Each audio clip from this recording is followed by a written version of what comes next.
I'm Sue Hausmann. And I'm Janie Lantz. Hi, and I'm Andrew Kaymer. And Andrew, we're so happy that you've joined us on this little video because Andrew is the man in charge of embroidery software, and we're with him at his office in London taping these videos for you. And this is the greatest program, 5D Card Shop. Thank you. Well, thank you for using it, but I mean, I just don't understand what you're doing with it. Well, let me share with you that when you sent it over so that we could be making some samples for the videos, and we were supposed to be making cards. Well, that's what I thought. Right, but I got into it, so it was like, it sewed out so quickly. I like that. Everything sews out so quickly, and you could personalize it with your own text, so you can add the text that you want. And it occurred to me, what is a greeting card? Okay, a greeting card really is something that you give to people and they keep for a while, especially the really pretty ones. Yeah. And I know from experience that I hate to throw them away or give them to charities to use, but so many of them have a lot of meaning. So I thought we could make greeting cards that were actual little projects that people would keep after they received it as a card. A real memento is what you're saying. Yes. A real memento that has a purpose. So this is a potato bag, but it's a birthday, wishing you a wonderful birthday. So it's the card, and it then But it's got something in it. It does, because we took it out of the microwave, because this is where you cook potatoes. So if you've never tasted microwave baked, they're not really baked, microwaved potatoes, you haven't lived. But you put them in the bag. You put them in this bag because that's the secret, because it allows them to steam in there so they taste like they've been done in the oven, but they don't get dried out, and they're steamy and good. About 1 to 2 minutes a potato, depending on your size of potato and depending on your microwave. Right. Now, of course, this is fabric, so there's a couple things that are really important. I have heard a couple of stories about people have made these, that they have caught fire in their microwaves, or that they have had problems with them, like scorching. Well, I can tell you, I've done a lot of research on this, and the important thing is that you use the right materials that don't catch fire, of course, that you don't cook it too long, and we're going to give you recommendations on that, but also that you have a potato in it. We know a lady that came to me to tell me that hers got scorched, but she had just put the bag in and turned her microwave on. So how did she think it was going to cook the potato? Well, I think she said, I was just testing the bag without the potato. So this is most people in America have made potatoes in their microwaves, and they know about this bag, but this is really a new way to do it and to make it a lasting card. And by the way, this is also great for cooking corn.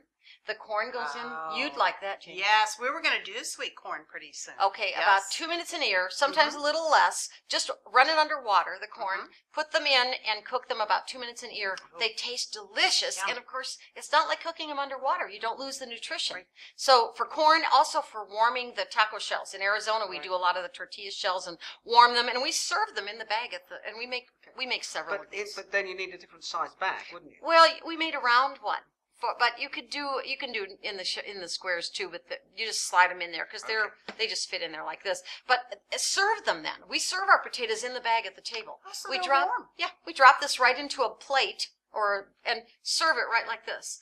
So how do we do this? I know you want to know about this, right? Well, Janie, show us how easy this is to do. Okay. Because I just went in and played and played and played. Can I share with you first that the first one I did, I had been doing a lot of the 4-part folding card. And so the first one I did, I thought, oh, I could just do this with the 4-part folding card, which you can. You can see, and we've shown quite a bit of that. And then you would drop your potatoes in from this end. But then I thought, gee, I could use the 2-part card, and it would be very much like the potato bags that we're making. And so that's, I think, the best route, to choose the 2-part card. Okay? Well, cooking the potato is really fast and easy. Making the card is really fast and easy as well. You're right. You're right. So what Sue used for that particular card is the birthday theme. Okay. So we're choosing the birthday theme. And she said her first one was a folding card, but the one we're making today is actually the double-sided card. So we're going to select that. And that's the one I would recommend that people do. And I got a really good tip this morning. Someone shared with me that if I choose photo templates. Right. That's going to bring up all the templates There you go. that let us applique a photo right onto our fabric. So Right. we're going to use a photo template. And choose the more square one. Mhm. The square, Yep. so that makes that square bag. And Andrew was saying that we could do them in different sizes for different types of food. Right. But we're going to make our potato bag the large one, which would be 8 by 8 inches. Right. And we'll choose a hoop size that's appropriate for us. And once we choose all of that, it's telling us it's going to make 2 embroideries. So that's perfect. We're going to say finish. And it's going to bring up our card. Now, the first thing we want to do is double click on the picture because we're going to choose a fabric that has potatoes. So we can see what it'll look like when we put our potato fabric. Or if they can't find potato fabric soon. We should add that I had bought potato fabric and we scanned it. Yes. And brought it into the program very easily Yes. and then brought it up on the screen. Right. And you could move it around so you'd have exactly the little spot of potatoes you wanted, which is cool. But if I couldn't find potato fabric, we were talking about this earlier, I could take a pile of potatoes and take a photograph of it. That's Right. right. And bring that in as well and make my own potato fabric. So we That's have lots of options here. So we're just going to take our potato fabric and we're going to select the part of it we want to use Okay. very quickly and easily. Click our way right through the wizard. Now this is one place I did take off the auto level to make it look like the real colors. Okay. And we're just going to choose to create printed applique and finish. There's our card. Isn't that amazing? Now, I noticed that one of the things you were sharing with us, or will be sharing with us in just a moment, I think I'm getting ahead of you. That's all but right, that but I'll has pull it up so that we can see it on the close-up camera. A beautiful floral print.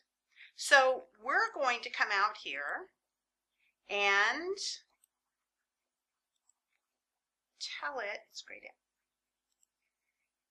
Tell it that we want to change the background. Thank you, I'm getting some help here. And in the background, Hey, Andrew, we're glad you're here. in the background, we have some flowers. So we want to use a flowered fabric. We're going to select that as our background.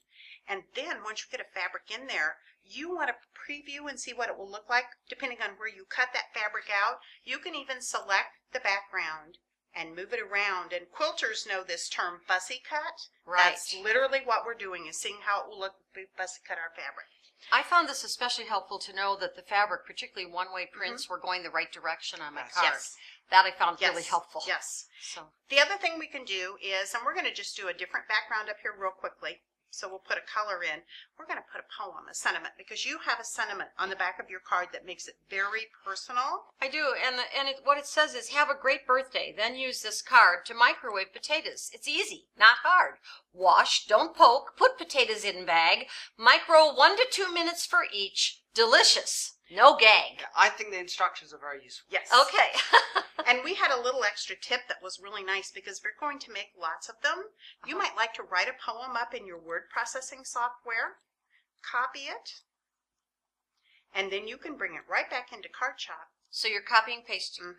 And put it in. And that easily. That Yep. So you, I mean, you could type this. I typed this in CardShop. Right. I And you typed can it do that right as in well. CardShop. Yep. So now we're all ready to go. All we have to do is save it to a stick or transfer it to our machine, and we're ready to embroider. I know, and we haven't really talked a lot about that, but I do use a stick. Some people will run a cable from their computer to their machine, Right. and some of that will depend on the machine they have. Yes. The But means that's right, yes. but we save in all the different formats. Yes. So So you all can- the machines can. use it Yes, on any embroidery no machine. problem. Just Yes. use the method that's easiest for you Yeah. and works with your machine. Right. I put it on the stick, and this is my 5D card shop. I have all my cards on this stick, so I can use them over and over again, which I'm excited about. I'm going to keep them organized this time.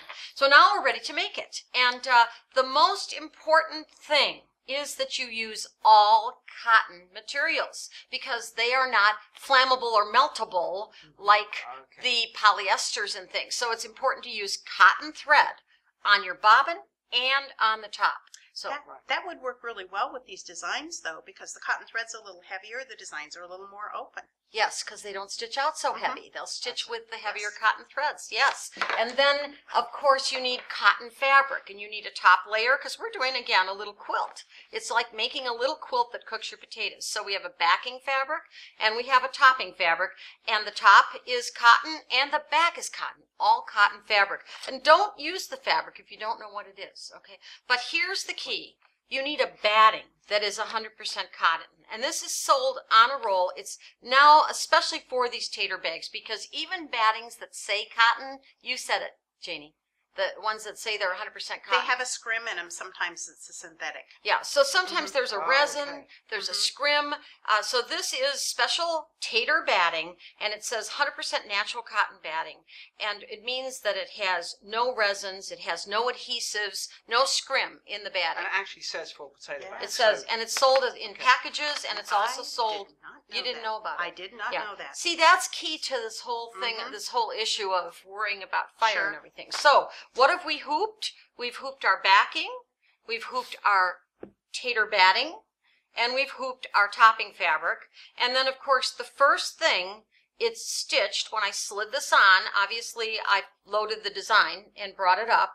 It stitched the outline, which I love that every one of these cards stitches this great outline, so you have that as a guide. Then it stitches the outline for the potato center, and you simply lay your fabric on there and create your applique. We showed that in another video. All right, so once you've finished this, that one was done on solid fabric, this one was done on the print, as you said. So we've finished the stitching of first the one with the tater applique, and there's the wrong side, so we're making a little quilt, as you can see.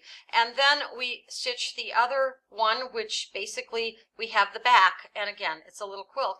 I went to the serger. Not everyone may have a serger, but it's fast. And again, all cotton thread on the serger. Be sure of that. And it works okay, the cotton thread on the serger? There's no Oh, problem? yes. Yeah. Cotton thread works great on the serger. So simply serge the top edge, and you don't even have to trim this. And then the rest of the edges you're going to trim. So as you can see, we trimmed with about a 1/2 inch seam allowance, and we trimmed out and trimmed these pieces. And the back piece was trimmed as a square.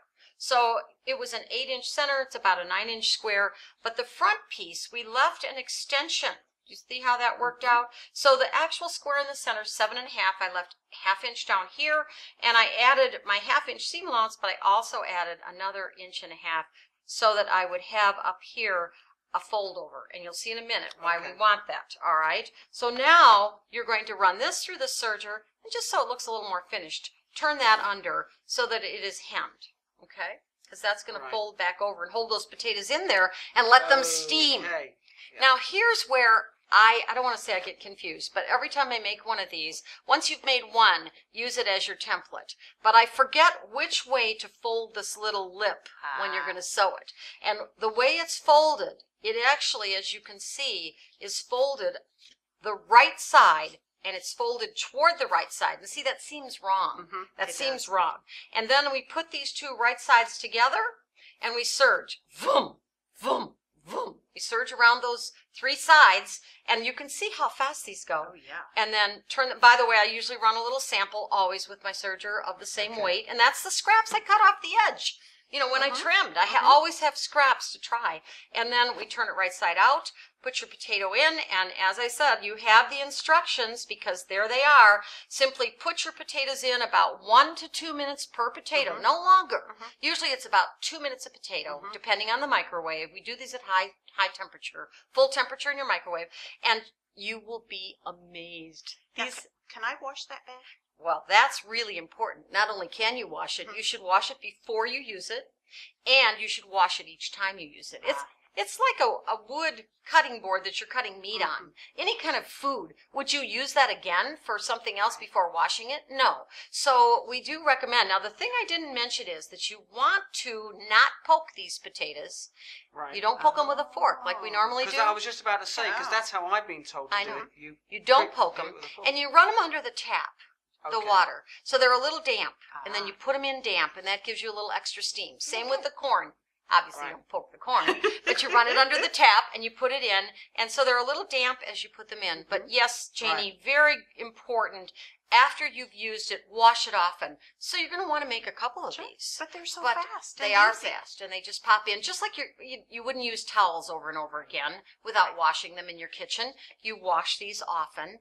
And, of course, the most important thing is to use the correct material, that you're sure that you're using all cotton, everything, when you're making them. What do you think? I think that's great. And, you know, this is not what we thought of when we started.